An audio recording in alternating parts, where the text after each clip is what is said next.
আসসালামু আলাইকুম। Welcome to back. আমি ল্যাঙ্গুয়েজ একাডেমি। আশা করি সবাই ভালো আছেন। আজকে খুবই গুরুত্বপূর্ণ একটা টপিকস নিয়ে হাজির হয়েছি। প্রতিদিনের ন্যায় আমাদের এপিসোডের আজকে 44 নিয়ে আলোচনা করব। Zero two IELTS speaking part 1-এর জন্য কিভাবে প্রশ্ন আসে, কী ধরনের প্রশ্ন আসার সম্ভাবনা আছে এবং সেই প্রশ্ন আসলে আসলে আপনি কোন ধরনের টিপস বা টেকনিক্স ফলো করে সহজে আনসার দিবেন, এইসব সম্ভাব্য যাচাইয়ের জন্য আমাদের এপিসোড নাম্বার 44 নিয়ে হাজির হয়েছে। সো ভিডিওটি অবশ্যই প্রথম থেকে শেষ পর্যন্ত ধৈর্য সহকারে দেখবেন। আশা করি আইএলটিএস স্পিকিং পার্টের যে ধরনের সমস্যার সম্মুখীন হচ্ছেন তার সমাধান আপনি নিজেই বের করতে পারবেন। সো কথা না বাড়িয়ে আমাদের টপিকসে চলে যায়। আমাদের topic name fitness and sports. আপনাকে ফিটনেস অ্যান্ড স্পোর্টস নিয়ে প্রশ্ন করতে পারে স্পিকিং পার্ট 1-এ। সো আপনি এখানে কী ধরনের প্রশ্নের সম্মুখীন হবেন এবং সেটা কিভাবে আসলে আনসার দিবেন, এই সম্ভাব্য বিষয়বস্তুগুলো আলোচনা করা হবে। সো ফার্স্টে যদি প্রশ্ন করতে হয় বা আপনাকে প্রশ্ন করে ফিটনেস এবং স্পোর্টস নিয়ে, সেটার প্রথম প্রশ্নটা করতে পারে, do you do anything to keep yourself fit. কি বলছি? Do you do anything to keep yourself fit, যে আপনি কি এমন কোনো কিছু করেন নিজেকে আসলে ফিট রাখার জন্য? আপনি কি করেন, এমন কোনো কিছু কি করেন? ফিট বলতে এখানে স্বাস্থ্য বজায় রাখা, দেখা যাচ্ছে যে ওজন খুব বেড়ে না যাওয়া বা খুব কমে না যাওয়া, এই বিষয়টাই বোঝাচ্ছে।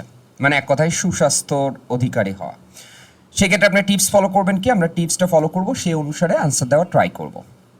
আমরা টিপস হিসাবে এখানে দেখছি যে mention exercise plus food habits.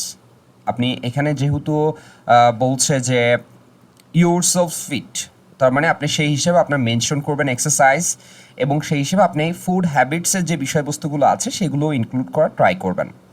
Use positive ইফেক্টসের কথা বলবেন, মেন্টালি অ্যাক্টিভ, স্ট্রং, এই জাতীয় যে পজিটিভ ইফেক্টসগুলো আছে, ভালো প্রভাব যে যে বিষয়গুলো বলি, সেগুলো আপনি কি করবেন এখানে অ্যাড করার ট্রাই করবেন। তাহলেই কিন্তু আপনি আনসার করতে পারবেন। এবার আমরা আনসার করার ট্রাই করব। সো আমরা এখানে টিপস অনুসারে আনসার করার ট্রাই করি। Yes, I try to stay fit by exercising regularly and maintaining a balanced diet. কি বলছে? যে yes, I try to stay fit by exercising regularly. হ্যাঁ, আমি নিয়মিত ব্যায়াম and maintaining a balanced diet কী করি, যে এবং সুষম খাদ্য গ্রহণের মাধ্যমে নিজেকে ফিট রাখার চেষ্টা করি। I go for morning walks and do light workouts at home. আমি সকালে হাঁটতে যাই এবং বাসায় হালকা ব্যায়াম করি। এখানে বলছে যে to light workouts at home. Light workouts বলতে হালকা ব্যায়াম বোঝায়। I also try to drink enough water and to avoid junk food as much as possible. যে আমি প্রচুর পানি খাওয়ার চেষ্টা করি এবং যতটা সম্ভব জাঙ্ক ফুড এড়িয়ে চলি। Staying fit helps me stay mentally active and physically strong. যে ফিট থাকা আমাকে মানসিকভাবে সক্রিয় এবং শারীরিকভাবে শক্তিশালী থাকতে সাহায্য করে। কত সুন্দরভাবে এখানে আলোচনা করা হয়েছে দেখেন।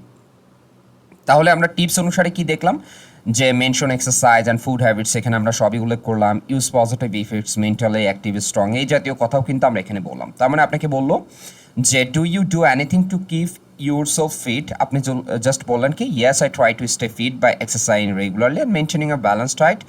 I go for morning walks and two light workouts at home. I also try to drink enough water and avoid junk food as much as possible. Staying fit helps me stay mentally active and physically strong. আপনি যদি আসলে 7+ band score পেতে চান, এটা কিন্তু band 8-এর মতো standard করে একটা উত্তর দেওয়া। আপনি জাস্ট যদি বলেন যে হ্যাঁ yes, I try to stay fit by exercising regularly and maintaining a balanced diet, just এতটুকু বলে চুপ মেরে যান, তাহলে আপনি আসলে আপনার যে কাঙ্ক্ষিত ব্যান্ড স্কোর 7+-এর যে আশা করছেন সেটা আসলে কখনো সম্ভব হবে না। আপনি 7+-এর মতো ব্যান্ড স্কোর পেতে হলে অবশ্যই কী করতে হবে, আপনাকে বিষয়টা আরও বেশি ডিসক্রাইব করতে হবে, আরও বেশি সুন্দরভাবে সাজিয়ে নিতে হবে। যেমন আমি এটা যুক্ত করলাম, এর সাথে সাথে আপনি কী ধরনের এক্সারসাইজ করেন, অবশ্যই এর সাথে সামঞ্জস্য রেখে উত্তর করবেন, তাহলেই কিন্তু আপনার কাঙ্ক্ষিত ব্যান্ড স্কোর আপনি অর্জন করতে পারবেন। এবার দেখি এর রিলেটেড আরও প্রশ্ন করার সম্ভাবনা আছে। সেক্ষেত্রে আরও একটা প্রশ্ন, do you play any sports? আপনি কি কোনো ধরনের খেলাধুলা করেন? সেক্ষেত্রে আপনি কি বলবেন যে আপনি কি কোনো ধরনের খেলাধুলা করেন কিনা? Do you play any sports? Tips হচ্ছে কি, আমি এখানে টিপস দিচ্ছি যেহেতু আপনি অবশ্যই কী করতে হবে, আপনার যে কাঙ্ক্ষিত ব্যান্ড স্কোর সেটা অর্জন করতে হবে, বা যে ব্যান্ড স্কোর আপনি এখন বর্তমানে হোল্ড করছেন সেটা থেকে অবশ্যই কী করতে হবে, বুস্ট করতে হবে। সো এই জায়গাগুলো থেকে আমি বলছি যে mention 1 or 2 sports and benefits, use action and emotion, build teamwork, have fun, এই জাতীয় অ্যাকশন আর ইমোশন আপনি ব্যবহার করবেন। আর এখানে একটা স্পোর্টসের কথা বলবেন, এর বেনিফিটসের কথা বলবেন। সো এই টিপস অনুসারে আনসার করার ট্রাই করি। Yes, I play football with my friends every weekend. কি বলছে, আসলে ফুটবল খেলাটা হচ্ছে আপনার সকল ধরনের ব্যায়াম একই সাথে হয়ে যায়। দেখবেন যে ক্রিকেটাররাও কিন্তু ফুটবল নিয়ে কি করে, এক্সারসাইজ করে, তারা কিন্তু ওয়ার্ম আপ করে হচ্ছে ফুটবল দিয়ে। যারা ক্রিকেট খেলা করে তারা ফুটবল ভালো খেলতে পারে। সো এখানে আমি দিচ্ছি yes, I play football with my friends every weekend. হ্যাঁ, আমি প্রতি সপ্তাহে বন্ধুদের সঙ্গে ফুটবল খেলি। It's a great way to stay active, build team work and have fun. কি বলছে যে আসলে সবাই মিলে যখন খেলাধুলা করবেন তখন কি হবে, যেটি সক্রিয় থাকা দরকার, দলবদ্ধতা গড়ে তোলা এবং আনন্দ করার দারুণ উপায়। Sometimes I also play badminton with my cousins during my family gatherings. কি বলছে যে হ্যাঁ, মাঝে মাঝে কী করি, আমি ব্যাডমিন্টন খেলি যখন কাজিনদের সাথে, খালাতো মামাতো ভাই বোনদের সাথে যখন এক হই। Sports keep me energetic and help improve my concentration. কি বললাম, খেলাধুলা আমাকে উদ্দীপিত রাখে এবং মনোযোগ বাড়াতে সাহায্য করে। দেখেন, আমি দুইটার কথা বললাম। আপনি যদি ক্রিকেট পছন্দ করেন ক্রিকেট বলতে পারেন, আপনার যেই খেলা পছন্দ সেই খেলার কথা বলতে পারেন। ঠিক আছে, এখানে যেহেতু বলছে do you play any sports, এখানে খেলার কথা বলছে, সো আপনি খেলার কথা দু একটা মেনশন করতে পারেন। এখানে আসলে এরকম কোনো বিষয়বস্তু নাই যে আপনাকে 3-4টা বলতে হবে, এরকম না। আপনি একটা দুইটা যে কোনোটা মেনশন করবেন, এটার বেনিফিটসটা আসলে উল্লেখ করবেন। আমি এখানে দুইটা আসলে উল্লেখ করলাম। এখানে দুই ধরনের বেনিফিটসের কথা কিন্তু বললাম, যে এটা অ্যাক্টিভ রাখতে সাহায্য করে, বন্ধুদের সাথে মিলেমিশে টিম ওয়ার্ক করতে সাহায্য করে। একই সাথে যখন ব্যাডমিন্টন খেলি তখন ফ্যামিলি মেম্বারদের সাথে, সেই ক্ষেত্রেও তাদের সাথে গ্যাদারিংয়ের একটা বিষয়বস্তু চলে আসে। সো এই হিসাবে আপনি আনসার দিলে পরিপূর্ণভাবে আপনি 7+ ব্যান্ড স্কোরের মতো আনসার দিয়েছেন। আশা করি বুঝতে পেরেছেন। এখন আমরা কি করব, যে আপনাকে যদি এ রিলেটেড আরও প্রশ্ন করতে চাই, এই প্রশ্নটা করার সম্ভাবনাও আছে। সো এখানে বলছে did you play sports when you were a child, যে আপনি কোনো খেলাধুলা করতেন যখন আপনি শিশু ছিলেন, মানে শিশু থাকা অবস্থায় কি কোনো খেলাধুলা করতেন? সেই ক্ষেত্রে অবশ্যই টিপসটা আপনি আগে ফলো করেন। যে কি বলছে, এখানে কি বলা ট্রাই করছে, যে use to for fast habits. ঠিক আছে, এই যে ইউজ টু মানে অতীতের অভ্যাসগত কোনো কারণ বোঝাতে কিন্তু ইউজ টু ব্যবহার করা হয়। সেই ক্ষেত্রে এখানে আপনি ইউজ টু ব্যবহার করবেন। এটা খুব একটা অ্যাপ্রোপ্রিয়েট ওয়ার্ড বলতে পারেন, যে আপনার অতীতের কোনো অভ্যাসকে ব্যাখ্যা করার জন্য। এবার মেনশন মেমোরিজ প্লাস ইমোশনাল যে কানেকশনের জায়গাটা আছে সেটা অবশ্যই আপনার জায়গা থেকে ব্যাখ্যা করবেন, যে did you play sports when you were child. সেক্ষেত্রে আপনি মেনশন করবেন মেমোরিজ অ্যান্ড ইমোশন যে কানেকশন আছে সেটা মেনশন করবেন। সো আমরা আনসারটা একটু দেখার ট্রাই করি। সো আমি বলছি yes, I was very active as a child. কি ছিলাম, আমি ছোটোবেলায় খুব সক্রিয় ছিলাম, মানে চঞ্চল ছিলাম এক কথায় বলতে গেলে। I used to play cricket almost every afternoon with my neighbors. কি বলছে দেখেন, উইথ মাই ফ্রেন্ডস দিতে পারেন, নেইবার্স দিতে পারেন, যে হ্যাঁ আমি প্রায় প্রতিদিন বিকেলে প্রতিবেশীর সঙ্গে ক্রিকেট খেলতাম।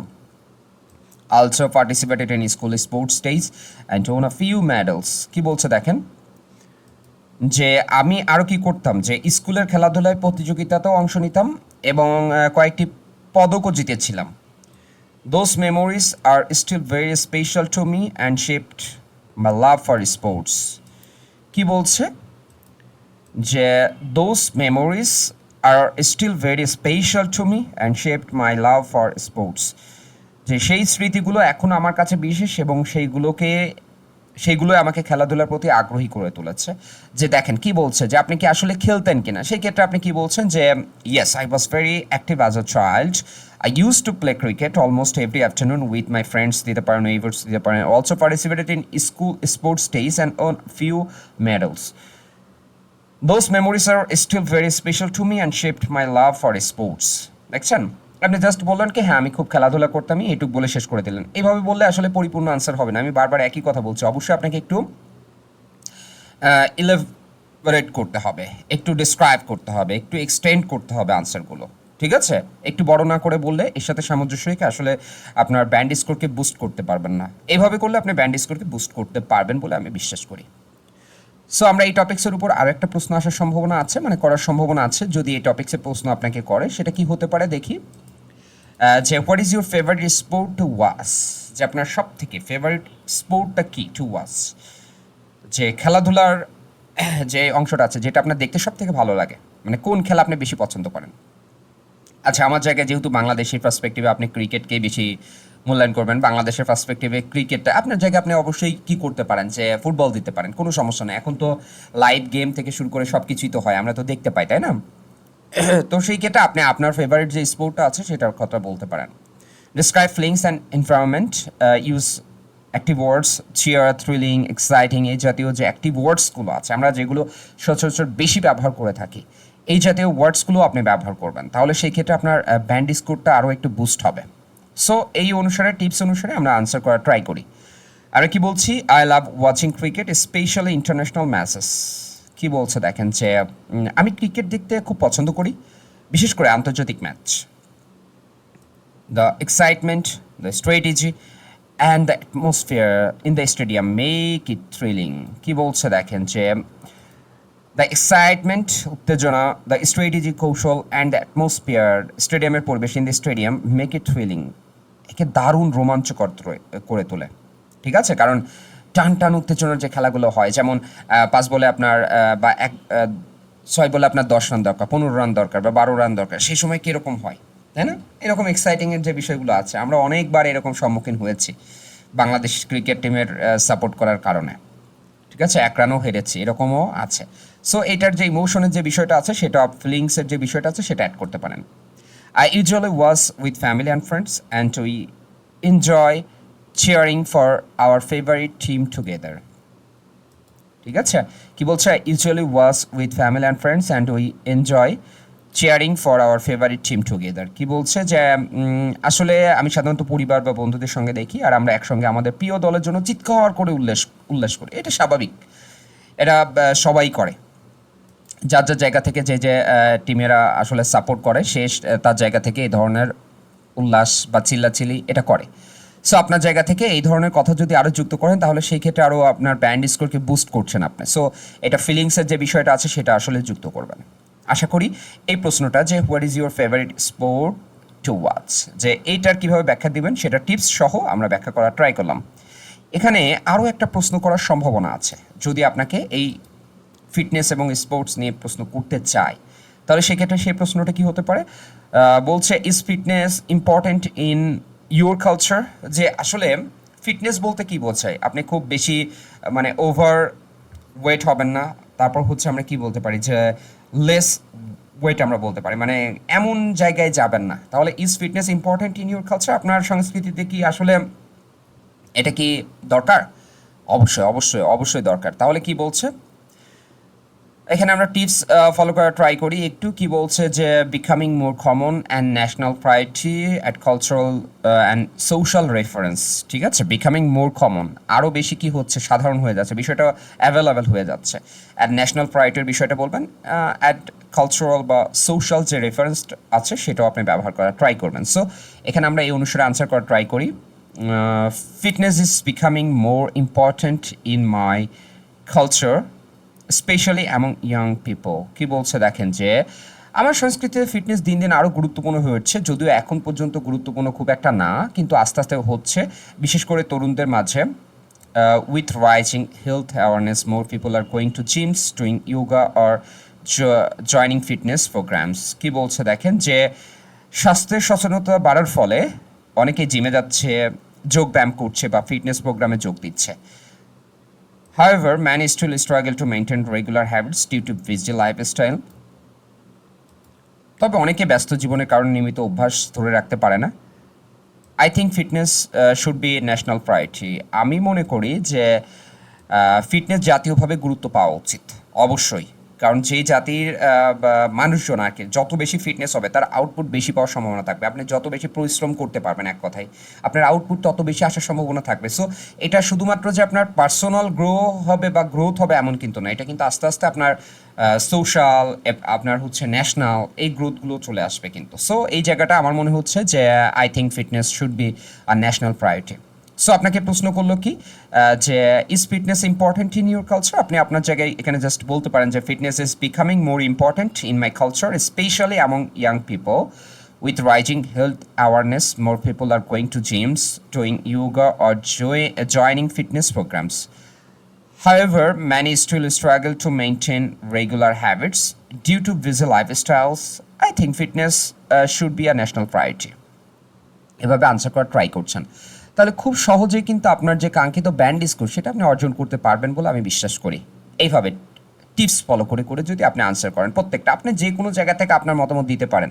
অবশ্যই এই টিপসগুলো আপনার ওই মতামতের সাথে জাস্ট কম্পেয়ার করবেন, তুলনা করবেন এবং অ্যাপ্লাই করার ট্রাই করবেন, তাহলে আরও বেশি ভালো করবেন বলে বিশ্বাস করি। সো আরও বেশ কিছু প্রশ্ন এখান থেকে আনসার করার সম্ভাবনা আছে, মানে প্রশ্ন করারও সম্ভাবনা আছে। আপনাকে আপনার আনসারটা কীভাবে করতে হবে সেটারও টিপসের একটা বিষয়বস্তু আমি এখানে ব্যাখ্যা করার ট্রাই করছি। Do you prefer indoor or outdoor exercise? কি বলছে যে আপনি আসলে যে ইনডোরে যে অ্যাক্টিভিটিসগুলো আছে সেগুলো পছন্দ করেন, মানে এক্সারসাইজ, বা আউটডোরে যে এক্সারসাইজগুলো আছে সেগুলো পছন্দ করেন? সেক্ষেত্রে আপনি অবশ্যই গিভ রিজন উইথ কম্প্যারিজনের কথা বলবেন। আপনি দুইটার ক্ষেত্রে আপনি এখানে মতামত দিতে পারেন যে সামটাইমস আপনি কী করেন, ইনডোরে যে এক্সারসাইজগুলো আছে সেগুলো করেন, আবার কিছু কিছু সময় আপনি আউটডোরে যান, যেমন মর্নিং ওয়াকের জন্য অবশ্যই আউটডোর যে এক্সারসাইজ সেটাই বেস্ট। সো এই জায়গায় অবশ্যই গিভ রিজন দিবেন, উইথ কম্প্যারিজনের বিষয়টা বলবেন আপনার জন্য আসলে কোনটা পারফেক্ট। কম্প্যারিজন করলে আসলে এটার বাস্তবিক আপনি বুঝতে পারবেন। What is the most popular sport in your country? যে আপনার দেশের সব থেকে জনপ্রিয় খেলা কি? সেক্ষেত্রে আপনি আপনার জায়গায় বলতে পারেন যে ক্রিকেট। আমার জায়গায় আমি বলবো ক্রিকেট। যদি ফুটবল বলেন, হ্যাঁ অবশ্যই সেটা পপুলার এবং আস্তে আস্তে দিন দিন আরও বেশি পপুলার হচ্ছে। যদিও আমাদের দেশের মেইন খেলা হচ্ছে হাডুডু বা কাবাডি, সেটার আসলে নাম অনেকেই জানে কি না এখনকার প্রজন্ম আমি জানি না। সো আমাদের দেশে হয়তো বা মনে করতে পারে ম্যাক্সিমামই যে আসলে ক্রিকেট। আচ্ছা, যেহেতু এটা পপুলার বা ফেমাস, সেক্ষেত্রে আপনি ক্রিকেট বলতে পারেন, ফুটবল বলতে পারেন, এটার নেম বলবেন এবং হোয়াই ইটস লাভড, কেন মানুষ এটাকে ভালোবাসে, অবশ্যই সেটার ব্যাখ্যা দেওয়ার ট্রাই করবেন। Do you watch sports on TV or online? যে আপনি কি যে স্পোর্টসগুলো আছে সেগুলো টিভিতে দেখেন নাকি অনলাইনে, ফোনে বা ট্যাব বা ল্যাপটপ যেটাতে দেখেন? Talk about habits and platforms. সেক্ষেত্রে আপনি বলতে পারেন যে হ্যাঁ, সামটাইমস যখন ফ্যামিলির সাথে বসেন তখন টিভিতে বসে দেখেন, সামটাইমস যখন আপনি আপনার মতো থাকেন তখন সেক্ষেত্রে আপনার ফোন থেকে শুরু করে আপনার যে পার্সোনাল গ্যাজেটসগুলো আছে সেখানে আপনি ইউজ করতে পারেন, দেখতে পারেন। সেক্ষেত্রে talk about habits and platforms, এই জাতীয় যে বিষয়বস্তুগুলো আছে সেগুলো আপনি এখানে এই টিপসগুলো ফলো করার ট্রাই করবেন। তাহলে এই যে প্রশ্নগুলো করছে এটা সম্ভাব্য যে উত্তরগুলো হবে সেটা আপনি সুন্দরভাবে দিতে পারবেন এবং আপনার কাঙ্ক্ষিত ব্যান্ড স্কোর আপনি অর্জন করতে পারবেন বলে বিশ্বাস করি। এবার আমরা কি করব, summary table, topic fitness and sports. এই বিষয়ে যদি আসলে কি কি করতে হবে, ফ্লুয়েন্সির ক্ষেত্রে আমরা বলছি যে share personal habits, memories, opinions বলবেন। ভোক্যাবসের ক্ষেত্রে যে ইম্পর্টেন্ট বা রানিং এর রিলেটেড যে ভোক্যাবসগুলো আছে সেগুলো আপনি ব্যবহার করার ট্রাই করবেন। গ্রামারের ক্ষেত্রে অবশ্যই আপনি কি করবেন, আমি এর আগেও বলেছি যে আপনার প্রশ্ন যেটা করবে সেই অনুসারে আপনি করার ট্রাই করবেন, ঠিক আছে? আপনি যদি পাস্টের কোনো হ্যাবিট বলতে চান তাহলে সেই ক্ষেত্রে পাস্টের বিষয় আনবে, যদি ফিউচারে এরকম করবেন, এরকম করতে ফিউচার আনবেন, সেটা অবশ্যই ডিপেন্ড করছে আপনার প্রশ্ন করার উপরে। এবার আমরা কি দিচ্ছি, প্রনাউন্সিয়েশন।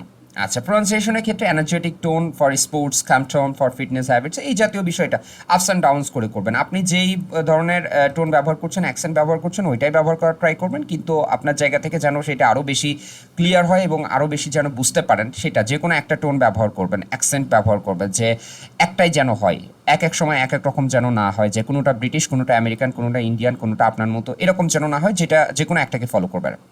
আশা করি আজকের ক্লাস থেকে বিন্দু পরিমাণ হলেও উপকৃত হয়েছেন। টপিক ফিটনেস অ্যান্ড স্পোর্টস নিয়ে যদি আপনাকে প্রশ্ন করে, আশা করি আপনি আপনার কাঙ্ক্ষিত ব্যান্ড স্কোর অর্জন করতে পারবেন। আমার চ্যানেল থেকে ভিডিওটি দেখে বিন্দু পরিমাণ হলেও উপকৃত হতে পারবেন বলে বিশ্বাস করি। যদি সত্যি হয়ে থাকেন অবশ্যই ইউটিউবে দেখলে অবশ্যই সাবস্ক্রাইব করবেন, ফেসবুকে দেখলে ফলো করবেন, লাইক কমেন্ট শেয়ার করবেন। পরবর্তী ভিডিও নিয়ে অবশ্যই হাজির হবে। সেই পর্যন্ত ভালো থাকবেন, সুস্থ থাকবেন। আমিল ল্যাঙ্গুয়েজ একাডেমির সঙ্গে থাকবেন।